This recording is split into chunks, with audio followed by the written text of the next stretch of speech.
Herkese merhaba arkadaşlar, kanalımıza hoş geldiniz. Sinem Ünsal sette paylaşım yaptı. Sevgilisi Berk Cankatı'dan anında yorum geldi. Kanal D'nin büyük ilgi gören dizisi Uzak Şehir'de başrollerini oynayan Sinem Ünsal ve dizinin ikinci sezonunda başlamasıyla setten yeni kareler paylaştı. Ünsal sosyal medya hesabının üzerinden yaptığı paylaşımda set atmosferinden dair anıları takipçileriyle paylaştı. Bu paylaşım kısa sürede büyük beğeni toplarken sevgilisi ve aynı zamanda oyuncu olan Berk Cankat'tan anında bir yorum geldi.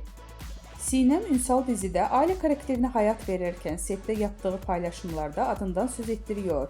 Geçtiğimiz aylarda yeni yaşını kutlayan oyuncu sosyal medyada sevgilisi Berk Cankat'tan gelen romantik doğum günü mesajı ile dikkatleri üzerine çekmişti. 2 yıldır birlikte olan ünlü çift doğum günü mesajları sosyal medyanın kullanıcıları tarafından ilgiyle takip edildi. Berk Cankat, Sinem Ünsal'a hitap ederek "Canım eşim" diye seslenmişti. Cankat'ın mesajında şunlar yazılmıştı. Biricik yol arkadaşım, sevdiceğim, kıymetlim, neşem, gücüm, desteğim. İyi ki doğuldun, iyi ki hayatına kabul ettin beni. Nice sağlıklı, başarılı, huzur ve kahkaha dolu yaşların olsun. Hep yan yana olalım. Seni çok seviyorum. Doğum günün kutlu olsun canım eşim.